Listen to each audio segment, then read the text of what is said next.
अस्सलाम वालेकुम dear students, उम्मीद है आप खैरियत से होंगे। 9th क्लास की मैथ के लिए मेरा यूट्यूब चैनल पाक फ्रीजर मैथ एकेडमी ज्वाइन करें। इसमें आपको बेहतर वे में हर क्वेश्चन को एक आसान तरीके से समझाना सिखाया जाएगा, जिसमें आप इजीली हर पूरी मैथ को समझ सकते हैं। आज हम कर रहे हैं एक्सरसाइज 4.1 फैक्टराइज करना सीखेंगे। फैक्टराइज में कुछ आगे जैसे जैसे हम आगे जाएंगे वैसे वैसे हमारे इसमें क्वेश्चन में सिंपल लिखा होता है फैक्टराइज द फॉलोइंग। अब आगे हमारी मर्जी है, हमने किस तरह से उसको सोचना है कि इसमें कौन सा मेथड लगेगा। कुछ हम आइडेंटिटी फार्मूला भी यूज करेंगे आगे जाके, और कुछ सिंपल भी हो जाते हैं। फैक्टराइज का लफ्जी मतलब जब आ जाए तो आप इससे मतलब है आपने ऐसा फैक्टर फाइंड करना है जो कॉमन आ सके। अभी हम पहले यहीं से शुरू करते हैं कि पहला काम ही होता है कि फैक्टराइज में कॉमन देखना कि आया कि कोई चीज इसमें कॉमन आ रही है या नहीं आ रही। तो पहला क्वेश्चन है question number factorize the following. इसमें अब हम देखेंगे कि ऐसा कोई फैक्टर जो दोनों में हो। तो इसमें देखा जाए 6x प्लस 12 है, तो अब 6 इसमें है तो इसमें 12 में भी आता है। 6 का अगर हम लिख सकते हैं 2 मल्टीप्लाई 6 से, तो ये क्या बनता है 12 बनता है इज इक्वल टू 12। इस मीन कि 12 में भी ये आ सकता है। तो 6 इसमें कॉमन ले लें, जो चीज कॉमन लेंगे वो इधर डिवाइड हो जाती है। वैसे x प्लस 2, क्योंकि ये 6 इस 12 में 6 मल्टीप्लाई 2 करेंगे 12 होता है, तो 6 ये कॉमन आ गया, बाकी सिर्फ 2 रह गया। ये सिंपल इतना से क्वेश्चन था। अब इसमें देख लें, इसमें भी हमने वो चीज देखनी है जो चीज कॉमन आ सके। तो इसमें y भी है, और 15 में देखा जाए 5 3 15 होता है। 15 की फैक्टर चेक कर लें, 15 के फैक्टर बनते हैं 2 3 मल्टीप्लाई 5, और 20 के बनते हैं 4 मल्टीप्लाई 5। अब 5 दोनों में है, कॉमन है कि 15 में भी आता है और 20 में भी आता है। तो हम क्या करेंगे 5 कॉमन ले लेंगे, एक y भी है दोनों में, y भी कॉमन ले लेते हैं। 5 कॉमन लिया तो 15 में बाकी क्या रह गया 3। यहाँ पे y का स्क्वायर है, इसमें हमारे पास 2 y हैं, एक y कॉमन आ गया, बाकी वह रह गया। अब 20 में ये 20 है, 20 में से 5 तो कॉमन आ चुका, बाकी क्या रह गया 4, और y कॉमन आ गया था। यहां तक इसका फैक्टराइज कर। इसमें भी ऐसे करेंगे। 12 में हमने देखा कि 3 4 12 भी हम लिख सकते हैं 12 को 3 मल्टीप्लाई 4, और इसमें भी 3 है, तो इसमें 3 हमारा कॉमन आ सकता है। x भी दोनों में है, x भी कॉमन आ सकता है, माइनस भी चाहे कॉमन ले चाहे तो ले सकते हैं। 3x इसका में कॉमन आ जाएगा, 3 4 12 यानी कि 4 रह गया, बाकी माइनस कॉमन आ एक x रह गया। यहां से 3x दोनों कॉमन है, और प्लस 1। ऐसा नहीं करना कि यहाँ पे आप खत्म हो गए, नहीं, यहाँ पे जो सभी कॉमन आने के बाद फिर भी 1 रहता ही होता है। 3a का स्क्वायर 9ab का स्क्वायर 15ab। इसमें देखा जाए तो 3 इसमें भी है, 3 3 9 इसमें 3 5 15, इसमें भी 3 है, a भी है सभी में। तो इसमें आ जाएगा हमारे पास 3a कॉमन आ गया, इधर अकेला a रह जाएगा क्योंकि 3 भी कॉमन आ चुका है, a स्क्वायर में से एक a भी कॉमन आ गया है।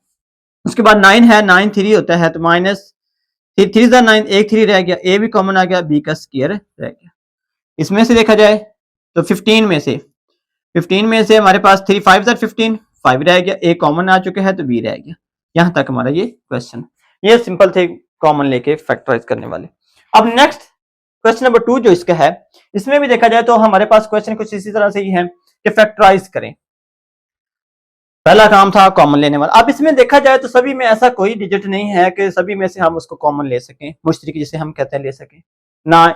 इसमें x है तो x सभी में नहीं है, अगर हम 4 या 2 देखते हैं तो वो भी नहीं है, 3 है तो वो भी नहीं ले सकते। तो फिर अब हम आगे सोचते हैं कि इसमें हम इसे जब 3 रकमें आ जाएं, कोई फार्मूला सोच लें, फार्मूले में हमने पढ़े हुए हैं वो भी लगा सकते हैं अगर लगता हो, नहीं तो फिर ये होता है कि एक जो टेक्निक है वो सभी क्वेश्चन के ऊपर यूज होती है फैक्टराइज में, वो है कि मिडिल टर्म ब्रेक के दरमियान वाली रकम को 2 हिस्सों में लिखें कि जमा या करेंगे तो ये दरमियान वाली बने, अगर मल्टीप्लाई करें तो वो लास्ट वाली बने। ये एक मिडिल टर्म ब्रेक वाला क्वेश्चन होते हैं।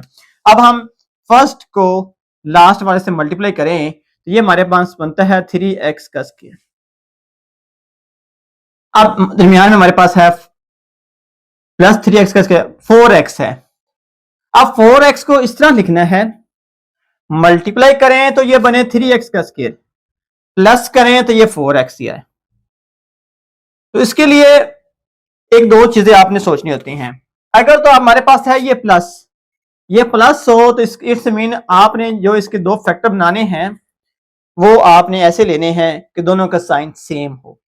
अगर यहाँ पे हो माइनस 3x का स्क्वायर तो फिर आपने ऐसे दो फैक्टर लेने हैं जिनके साइन डिफरेंट होंगे, एक प्लस का हो और एक माइनस का हो।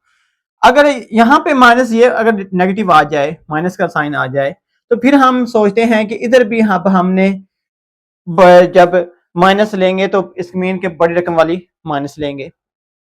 ये दो तीन आगे क्वेश्चन करेंगे तो आपके लिए इजी हो जाएगा। अभी इस मेन क्वेश्चन में इतनी है, नेक्स्ट क्वेश्चन करेंगे तो उसमें हमारे पास इस तरह के क्वेश्चन भी आएंगे।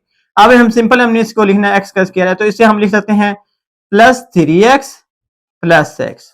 अब 3x प्लस एक्स करें प्लस तो ये 4x, अब इसको मल्टीप्लाई करते हैं तो ये बन जाएगा 3x को x से मल्टीप्लाई करें तो ये बन जाता है 3x का स्क्वायर, हमारे पास वो आ चुका है। तो प्लस 3 वैसे इट्स मीन मैंने ये जो 4x था इसको मैंने लिख लिया है 3x प्लस x में। जब इसको लिखा अब हमारे पास 4 रकमें बन चुकी हैं। अब दो दो के कर लेते हैं कॉमन कि इन दोनों में से कोई चीज कॉमन, इन दोनों में से कोई चीज मुश्किल ले से इन दोनों में क्या x आ गया कॉमन, इधर क्या रह गया x प्लस 3, इधर कुछ भी नहीं आ रहा तो 1 ले लें, 1 तो सभी में होता ही है कॉमन, तो बाकी क्या रह गया x प्लस 3। अब एक आ गया हमारे पास, अब दो रकमें मांगी, एक ये और एक ये, इन दोनों में क्या आ रहा है x प्लस 3 कॉमन आ रहा है और बाकी रह गया हमारे पास x प्लस 1।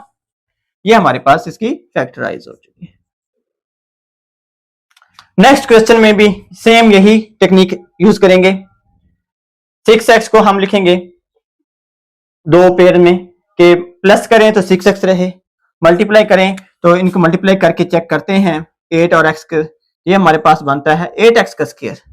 अब इससे दरमियान वाले को इस तरह लिखना है कि प्लस करें तो 6x रहे, मल्टीप्लाई करें तो 8x का स्क्वायर आए।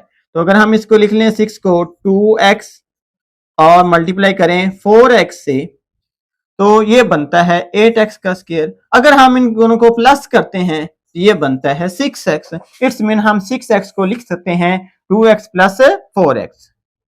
तो x का स्क्वायर ये वैसे, तो इसे हमने लिख लिया 2x प्लस 6x प्लस 8। अब इन दोनों में जो क्या कॉमन आएगा, इन दोनों में x, इन दोनों में देख लेते हैं क्या कॉमन आता है, इधर x कॉमन आ गया, बाकी क्या रह गया x प्लस 2। इन दोनों में अगर देखा जाए तो यहां पे 4x आता था, 4 कॉमन आ गया, 4x प्लस 2, हमने इधर लिखा भी था 4x, वो बाय मिस्टेक लिखा गया 6x, 2x plus 4x 6x होता है। तो अब इन दोनों में देखा जाए एक इसमें और एक इसमें, अब क्या आ रहा है x प्लस 2 कॉमन आ रहा है, x प्लस 2 और बाकी क्या रह गया है x प्लस 4। ये हमारे पास की फैक्टराइज हो गई। सेम यही रूल इसके ऊपर भी अप्लाई करेंगे। दरमियान वाले को लिखने के लिए x का स्क्वायर इसे लिख लेते हैं 2x प्लस 2x प्लस 4, क्योंकि अब मल्टीप्लाई करेंगे देख लें, प्लस करके भी देख लें, 2 और 2 4x हो गया, मल्टीप्लाई करेंगे तो 4x का स्क्वायर भी बन जाता है। तो ये x कॉमन आ गया, x प्लस 2, इधर से भी 2 कॉमन आ गया, x प्लस 2, x प्लस 2 और x प्लस 2। यहां पर हमारी ये फैक्टराइजेशन हो जाती है।